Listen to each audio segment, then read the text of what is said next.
Hello everyone, this is C Abhishek Gupta और आज की इस वीडियो में हम डिस्कस करने वाले हैं जो आईसीआई ने नया नया ताजा ताजा अपना जर्नल निकाला है। उसके अंदर आईसीआई ने कुछ केस स्टडीज दी हैं और उस केस स्टडीज से पहले वो तीनों टी सेक्टर के ऊपर हैं और उन केस स्टडीज के पहले उसने पूरा एक टी इंडस्ट्री के ऊपर एक ग्लोबल आउटलुक दिया है कि किस तरीके से टी इंडस्ट्री में सारी चीजें वर्क करती हैं, क्या इंडस्ट्री का कॉस्ट स्ट्रक्चर है, क्या इंडस्ट्री का कैसे इंडस्ट्री की प्रॉफिटेबिलिटी को इंक्रीज कर सकते हैं, उसका पूरा सप्लाई चेन क्या है। और इन केस स्टडीज में कुछ एडिशनल कॉन्सेप्ट्स हैं जो कि हम कवर करने वाले हैं कुछ अगली वीडियोस में। इस वीडियो में हम सिर्फ कवर करेंगे जो टी इंडस्ट्री का पूरा एनालिसिस है जो आईसीआई ने दिया है। मैंने चीजें हाईलाइट कर रखी हैं, आपको पूरा पढ़ने की कोई जरूरत नहीं है।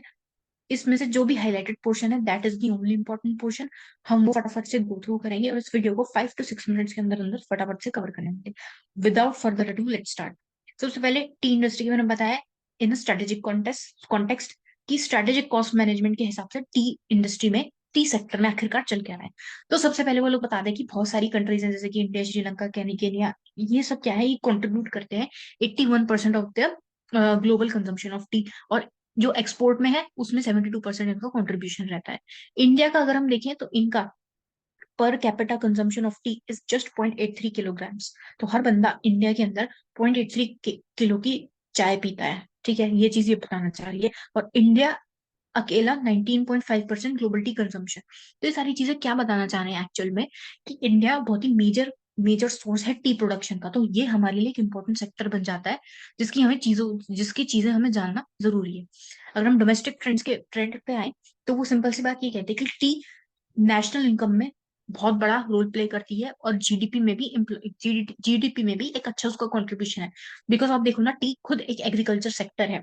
टी सेक्टर एग्रीकल्चर सेक्टर के अंदर आता है एंड एग्रीकल्चर ही मेजर कंट्रीब्यूटर है नेशनल इनकम या जीडीपी का। तो वही चीज वो सिंपल सी यहाँ बताना चाह रहे हैं कि इससे भी हमें साइजेबल फॉरेन एक्सचेंज अर्निंग्स होती है। ऑल राइट, ये चीजें यहाँ बता रहे हैं, ये चार्ट दिया हुआ है, आप देख सकते हो अगर आपको देखने को मन है तो। इसके बाद उन्होंने बताया कि टी कैसे बनती है, ये वो सब, ये कोई देखने की चीज नहीं है। ठीक है, उसके बाद बता दें कि टी को हम कई डिफरेंट फॉर्म्स में हार्वेस्ट कर सकते हैं, फ्लश कर सकते हैं, जिनको फ्लश कहा जाता है, जैसे कि first first spring flush, second monsoon flush, इस तरीके से harvesting of T in different season is non flush. तो मे बी क्वेश्चन में अगर आपको फ्लश यूज करें तो आपको पता होना चाहिए कि अलग अलग सीजन में जब टी को हार्वेस्ट करा जाता है उसको फ्लश कहते हैं, क्योंकि स्प्रिंग फ्लश, ठीक है, मॉनसून फ्लश, तो आपको पता होना चाहिए कि मॉनसून में टी को हार्वेस्ट करा होगा तो मॉनसून फ्लश। जस्ट बेसिक, कोई इसमें कोई वैसी चीज नहीं है। उसके बाद वो आपको सप्लाई चेन के बारे में बताने की कोशिश करते हैं इस पैराग्राफ के अंदर, जो कि मैंने इस छोटे से पॉइंटर में डाली कि सबसे पहले प्लांटेशन कंपनीज या छोटे छोटे ग्रोअर्स जो होते हैं वो टी को ग्रो करते हैं। फिर अब जैसे कुछ इन टी ग्रोअर्स के पास या इन प्लांटेशन कंपनीज के पास प्रोसेसिंग मशीन्स नहीं होती, प्रोसेसिंग इक्विपमेंट्स नहीं होते, तो ये क्या करते हैं, लीफ फैक्ट्रीज के पास चले जाते हैं, तो प्रोसेसिंग सेंटर्स के पास चले जाते हैं या लीफ फैक्ट्रीज के पास चले जाते हैं, क्योंकि प्लांट टी उगती है लीव्स में और लीव्स को प्रोसेस करके ये चाय पत्ती बनाते हैं, ठीक है। तो सेंटर्स के पास चले जाते हैं, फिर सेंटर्स पे, प्रोसेसिंग सेंटर्स पे टी प्रोसेस होती है, ठीक है, टी लीव्स वगैरह जितनी भी चीजें होती हैं चाय वगैरह की वो सब बनती हैं। वो जाती है फिर टी कंपनीज के पास जो उसकी पैकिंग करते हैं, ब्रांडिंग करते हैं, ठीक है, फ्लेवर उसमें जो भी चाहिए वो सब करते हैं, tea packets, and then wholesaler और फिर रिटेलर, रिटेलर से कंज्यूमर हमारे पास आ जाती है टी। ठीक है, सम टी कंपनीज क्या करती हैं कि प्लांटेशन एक्टिविटीज को अदर प्रोसेसेस के साथ इंटीग्रेट कर लेते हैं। तो एक कंपनी क्या करती है, वही टी उगाती है, वही पूरी सप्लाई चेन को कंट्रोल कर रही है, बेसिकली ये कहना चाह रहे हैं। तो स्कीम ऑफ सप्लाई चेन उन्होंने यहाँ दे भी रखा है, प्रोड्यूसर्स प्रोसेस। हाँ, तो यहाँ उन्होंने सब स्कीम ऑफ सप्लाई चेन दे रखी है, producers, processing centres, trade producers, T companies, और इसके अंदर उन्होंने सारी सारी एक्टिविटीज दे रखी हैं जो जो ये सारे लोग करते हैं। तो सप्लाई चेन को हमें क्यों ध्यान में रखना है, बिकॉज सप्लाई चेन से क्वेश्चंस आते हैं। जो पुराना सिलेबस था सीएमपी का उसमें क्वेश्चंस आते थे सप्लाई चेन का एक चैप्टर था, वहां से क्वेश्चन आते थे। तो सप्लाई चेन से हमें काफी सारी चीजें भी सीखने को मिलती हैं कि कैसे ये पूरा एक सिस्टम वर्क कर रहा है। तो ये सप्लाई चेन वाली चीजें आप रीड कर सकते हो। सबसे इंपॉर्टेंट चीज, टी सेक्टर एक रेगुलेटेड सेक्टर है जिसको टी एक्ट 1953 रेगुलेट करता है। तो इससे हमें पता चलता है कि पेस्टल एनालिसिस जब भी आप करोगे तो वहां पे लीगल इम्पैक्ट भी काफी आ जाएगा। ठीक है, अब इसके कुछ फंक्शंस होते हैं जैसे कि वो प्रोडक्शन कल्टीवेशन को रेगुलेट करते हैं, ऑक्शन सिस्टम को मॉनिटर करते हैं, क्वालिटी ऑफ टी को इम्प्रूव करते हैं, sale and export of tea को रेगुलेट करते हैं, और वर्किंग कंडीशन जो भी वर्कर्स के लिए पे है, कंडीशन है, वो सारी चीजें भी वो एक तरीके से रेगुलेट करते हैं, मॉनिटर करते हैं कि कोई दिक्कत ना हो। उसके बाद आ जाते हैं कॉस्ट स्ट्रक्चर पे। कॉस्ट स्ट्रक्चर एक काफी इंपॉर्टेंट एस्पेक्ट है स्ट्रेटेजिक मैनेजमेंट के हिसाब से, क्योंकि ये लोग क्या कहना चाह रहे हैं कि टी सेक्टर के लिए बड़ा डिफिकल्ट टाइम चल रहा है, और यहाँ की जो प्राइसेस है वो स्थगित हो गई है, मतलब स्टैग्नेटेड है, अभी रुकी हुई है, ना ऊपर जा रही है ना नीचे जा रही है। And this is a fixed cost intensive industry, because आप देखो ना कितने प्लांटेशन है, कितनी फैक्ट्रीज हैं, इतना बड़ा बड़ा लैंड, यहाँ पे कितनी बड़ी लैंड यहाँ पे इन्वॉल्व है, तो प्रोडक्शन कॉस्ट भी बहुत ज्यादा हाई हो जाता है। तो ये सिंपल सी कहना चाह रहे हैं कि productivity of tea plantation determines the cost of production. Simply वो क्या कहना चाह रहे हैं कि आप इकोनॉमीज ऑफ स्केल वाला कंसेप्ट लगाओ कि जितनी ज्यादा टी प्लांटेशन होगी उतनी कॉस्ट कम आएगी, और जितनी कम प्लांटेशन होगी कॉस्ट उतनी ज्यादा आएगी। ये चीज वाली चीज को इंडिकेट कर रहे हैं। उसके बाद ये बताते हैं कि कॉस्ट ऑफ प्रोडक्शन कैसे कैसे हम लोग सेग्रीगेट कर सकते हैं। सबसे पहले ग्रीन लीफ जो प्लांटेशन है उनकी कॉस्ट, उसके बाद जो प्रोसेसिंग लगती है ग्रीन लीफ से टी बनाने के लिए, ठीक है, प्रोसेसिंग कॉस्ट, वेलफेयर कॉस्ट, उसमें ये सारी कॉस्ट आ जाती है। Processing cost fuel, repair, maintenance, क्योंकि मशीन में चाय बनेगी। वेलफेयर कॉस्ट, जो लोग वहां पे प्लांटेशन में काम कर रहे हैं या जो भी लोग फैक्ट्रीज में काम कर रहे हैं, वर्कर्स हैं, उनका हाउसिंग, मेडिकल स्टेशन, सैनिटेशन, ये सारी चीजें ध्यान रखना।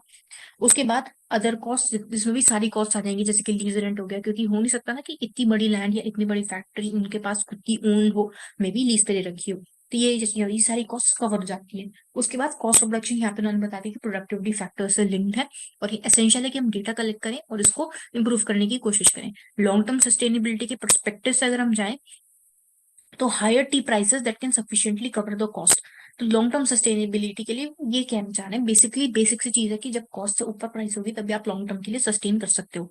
यहाँ पे वो कहना चाह रहे हैं प्रोडक्टिविटी के, वो सॉरी, प्रॉफिटेबिलिटी के ऊपर यहाँ पे बात आ रही है कि प्रोडक्टिविटी कैसे बना सकते हैं। तो एसोचैम करके एक ऑर्गेनाइजेशन है, वो क्या करती है, ये सारी रिपोर्ट्स बनाती है, और उसने रिपोर्ट निकाली कि भाई ये काम करो, इसकी प्रोडक्टिविटी इंक्रीज करो, प्रॉफिटेबिलिटी इंक्रीज करो। उन्होंने बोला एक्सपोर्ट्स इंक्रीज करो, ठीक है, न्यू मार्केट सेगमेंट्स में जाओ, टी कंजम्पशन को प्रमोट करो, अवेयरनेस जगाओ नई नई तरीके की टीज के बारे में, टी बैग्स, पैकेट्स, ऑल्सो ये सब, डोमेस्टिक कंजम्पशन इंक्रीज करो, एक्सपोर्ट करके तो इंक्रीज करो ही कंजम्पशन, डोमेस्टिक कंजम्पशन भी इंक्रीज करो, अवेयरनेस स्प्रेड करो नई नई चाय चाय पत्ती के बारे में, क्योंकि लोग आजकल पता नहीं अलग अलग तरीके की चाय पी रहे हैं, मोबाइल टी एक्सेट्रा, तो वो सारी चाय भी अब हमें उगानी पड़ेगी, ठीक है, क्योंकि पर कैपिटा 0.83 किलोग्राम से हमें इंक्रीज करनी है, ठीक है। आपको अपनी क्वालिटी, सप्लाई और क्वालिटी ऑफ टी कंट्रोल करनी है, बिकॉज एक्सेस सप्लाई से क्या होगा, प्राइसेस कम हो जाएंगी, ठीक है, क्योंकि सप्लाई ज्यादा होगी। अगर किसी चीज की सप्लाई ज्यादा है, तो बेसिक सी चीज, उसकी प्राइस हमें कम करनी पड़ेगी ताकि वो चीज जल्दी जल्दी आउट हो। सेम चीज अगर डिमांड बहुत ज्यादा है, तो प्राइसेस बढ़ाने पड़ेंगे, बिकॉज डिमांड डिमांड इतनी ज्यादा है बट सप्लाई तो कम है ना। सो इसलिए दोनों को इक्विलिब्रियम की तरफ हमें खींच के लाना पड़ेगा। इसलिए वो कह रहे हैं कि कंट्रोल सप्लाई, और ऊपर उन्होंने डिमांड को भी प्रूफ करने के लिए कहा। उसके बाद मीटिंग चेंजिंग कंज्यूमर प्रेफरेंसेस, वही चीज कैमोमाइल वाली बात आ गई, अलग अलग तरीके के लोग चाय पी रहे हैं, चाह रहे हैं। अब यहाँ तो हमारी पूरी टी सेक्टर खत्म हो जाता है। उसके नीचे उन्होंने 3 केस स्टडीज दे रखी है, एक रिफ्रेश टी की, प्राइम टी वन की, और प्राइम टी टू की। तो इन केस स्टडीज पे वीडियोस बहुत जल्द आने वाले हैं, ठीक है, इस चैनल पे नहीं आएंगे, दूसरे चैनल पे आएंगे, और उस चैनल का लिंक इस चैनल के डिस्क्रिप्शन बॉक्स में है। तो वो चैनल भी सब्सक्राइब कर लेना, ये चैनल भी सब्सक्राइब कर लेना, बिकॉज ये सोर्स होने वाला है आपके एससीएमपी वाले, सॉरी, आईबीएस सब्जेक्ट के एससीएमपी वाले पोर्शन में जितने भी नए नए कॉन्सेप्ट्स हैं उनको कवर करने के लिए। So all the best.